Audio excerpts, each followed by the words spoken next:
The Entrepreneur's Library, episode 253. Welcome to the Entrepreneur's Library, the only book-centric podcast that reviews all the top-selling business books and shares authors' perspective firsthand. This is your resource to finding the next great book that will enable you to grow personally and professionally. Welcome your host, Wade Danielson.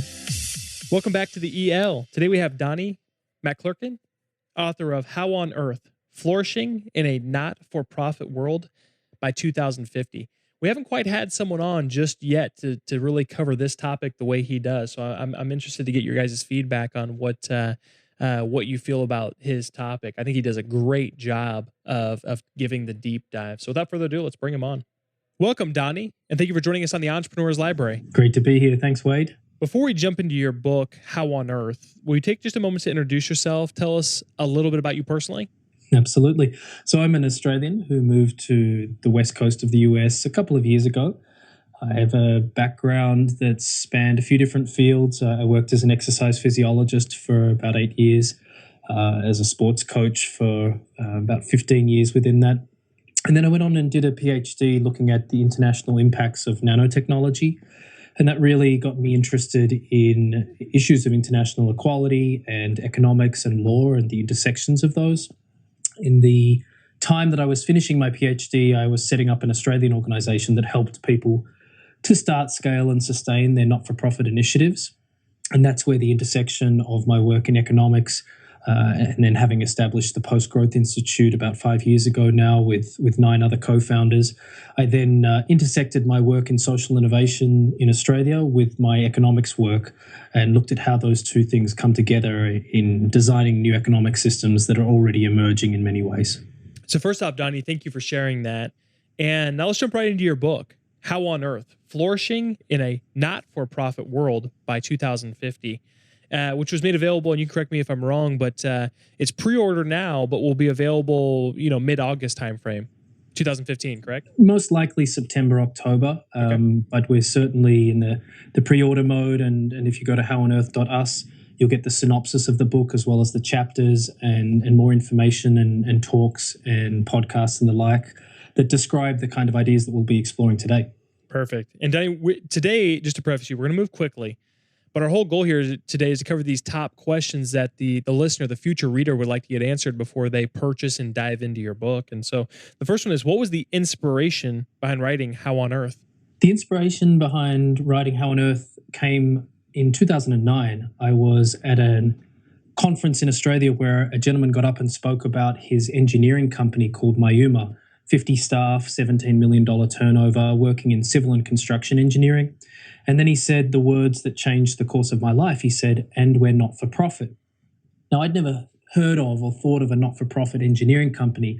Non-profit or not-for-profit organizations, as we call them in Australia, were typically charities and run by volunteers. So to consider the notion of an engineering company being not-for-profit, meaning they returned their profit back into the company and actually work as a philanthropic body as well, was really exciting, and that was the core inspiration for then working on this project and bringing that to my co-author, who joined a few years later, Jen Hinton in Greece, as we developed these ideas further.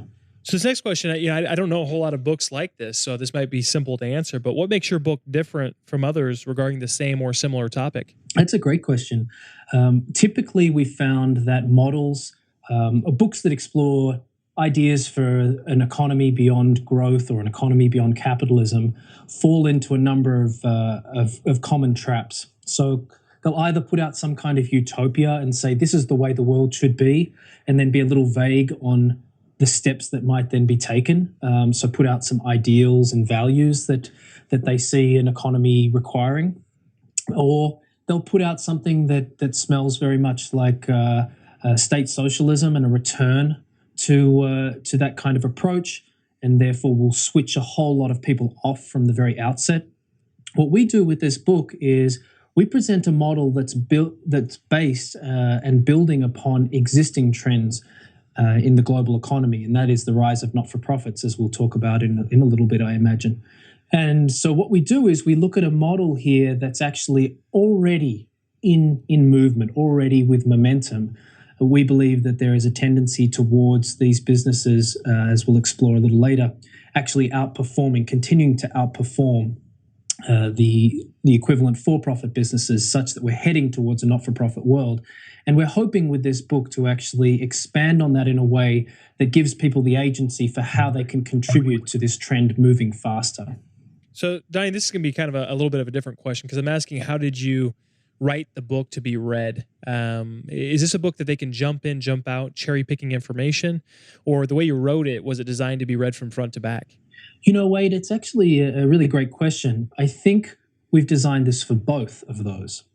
I say designed to be read from beginning to end because it has a very nice arc that goes through the experience that we've actually had in both creating the book and in delivering it and getting feedback on it. So just to step back a little, we've given probably over 100 talks now around the world over the last 5 years on these topics and the issues that we raise in the book. And we've had surveys and asked for feedback at every point. And that has allowed us to do a number of things, both improve the content and find out where the gaps were in terms of the questions that we weren't yet able to answer, such that now when we give talks, we haven't had in the last year or so any questions that have stumped us. And the second and more important thing that gets to your question is we've learned how to present the ideas in a way that's really palatable. So that means, for example, what we've found is rather than saying, look, here are the trends, here's the data, this is something that's really exciting that's happening, we found that we needed to take people on the same journey we went on, which is to reimagine profit, the words profit, the words non-profit as well, because the understanding that's commonly held in the general populace fits with an old understanding and a disempowering understanding of where the actual trends are going. And so we found we have to start that first chapter by looking at reimagining profitability, as we call it, with a hyphen between the words profit and ability. And then we move through what's actually emerging in the world around different narratives in terms of economics. And then we look at the actual business competitiveness of the non-profit model. So you could cherry pick in terms of jumping into a chapter if you feel like you just want to see, okay, what's the data show in terms of this thesis that they're putting forward about an emerging economy? Or chapter 9, the last chapter, how do I actually get behind the emerging not-for-profit economy? But it's got a very nice story arc that takes you through from the beginning to end in terms of an experience and a change in perception around what's possible. So you just gave us a quick overview, and this next question is going to ask you to take a little bit deeper dive in. And so will you take the next 5 minutes and really give the future reader a great idea of what they're going to get when they pick up your book? Absolutely. So if you pick up How on Earth, Flourishing in a Not-for-Profit World by 2050, you're going to be taken on a journey. And as I mentioned a little earlier, it's a journey that replicates our own. So we start by exploring these words, profit and not-for-profit. And typically we find that profit for most people represents greed, excess, the very excesses of capitalism that people have challenges with. And not-for-profit is seen as that third part of an economy that plays a supplementing role for government or the state and the for-profit business sector. The exciting thing that we start to uncover in this process of this book is you get to see how the reality of what the economy actually is has changed dramatically in the last 20 to 30 years. And the key points here are that not-for-profits are typically understood as volunteer-run charity organizations that work in the social services sector.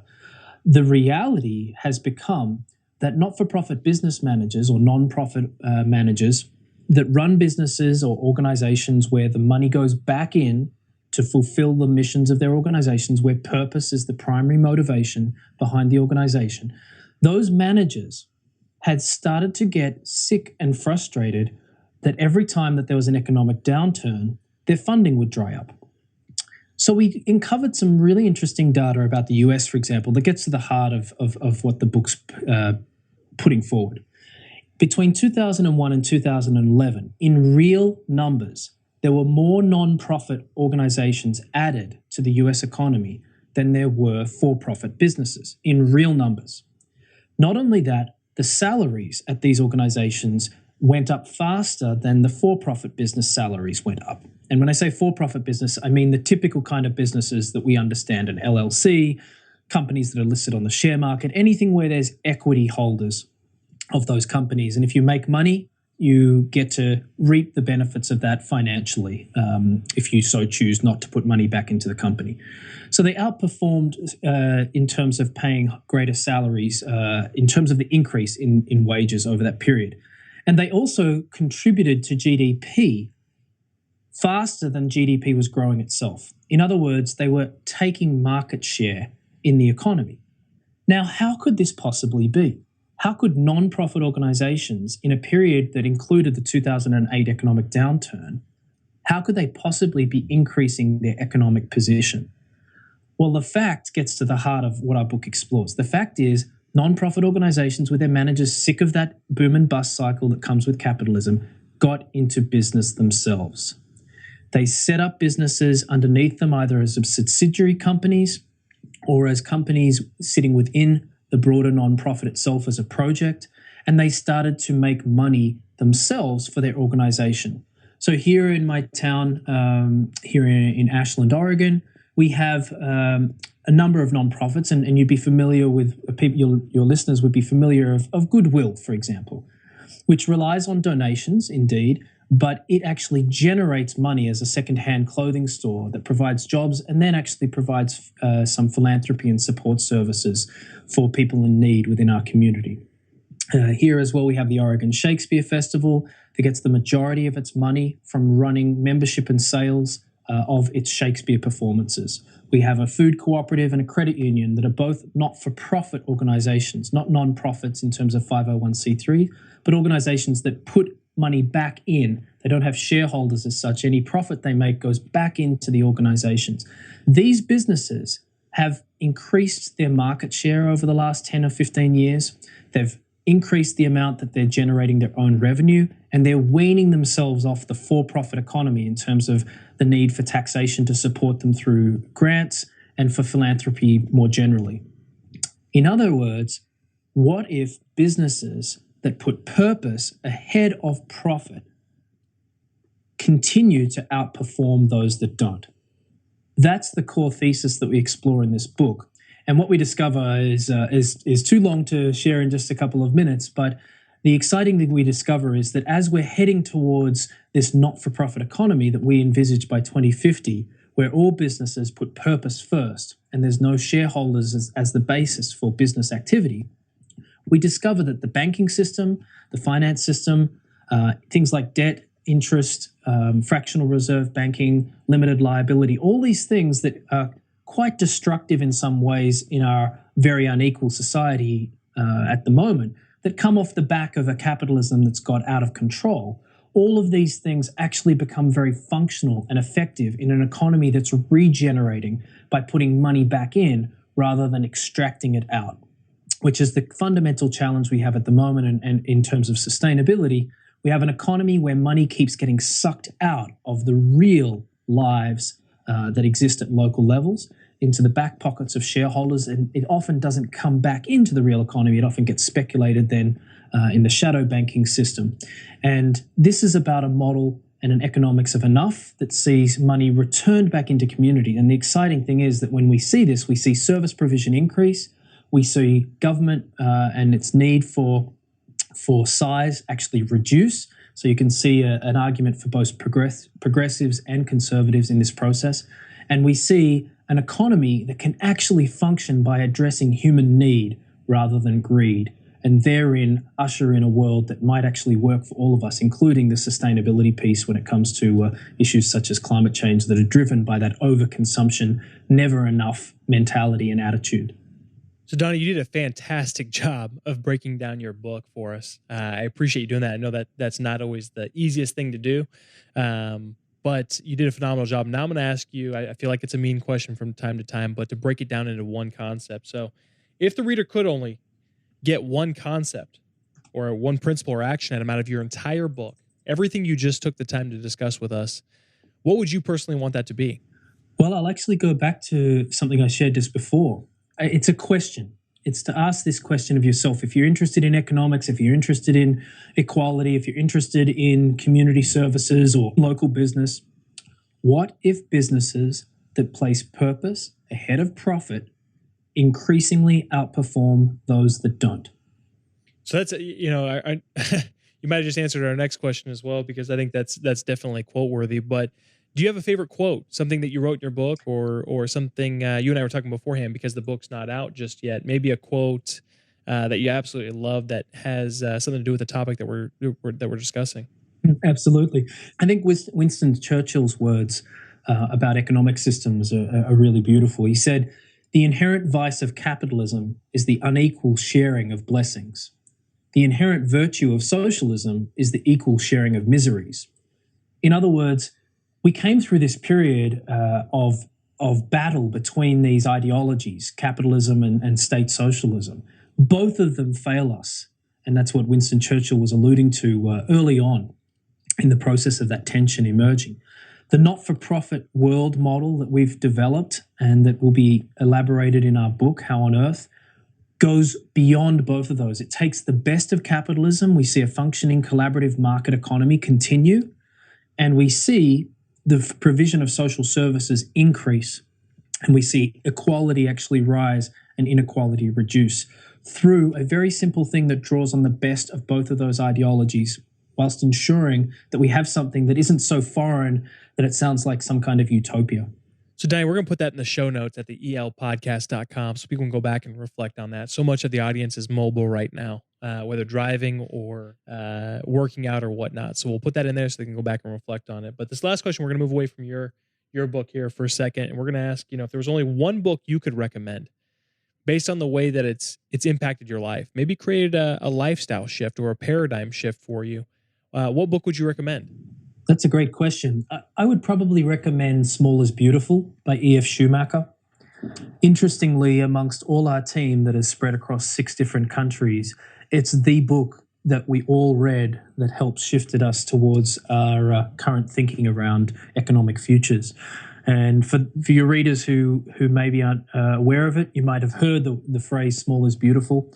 It's essentially a look at international development, but a broader gateway in terms of the way that we live our lives. And it looks at, is there a middle way between the large capital-intensive infrastructure that's behind multinational corporations and the local and perhaps simplistic lifestyles that certain local communities live? Is there an alternative that's appropriate, especially in terms of the technology, appropriate technology, an intermediate way that exists between those two? And a lot of the ideas in that book really help stimulate my interest in exploring more deeply, what's the point of an economy? What's the point of what we're trying to do here as societies, both in terms of well-being, but also in terms of functionality of delivering services to people in the most efficient way possible? Donnie, thank you for that. That's actually the first time in over 250 episodes that we've actually had that one referenced.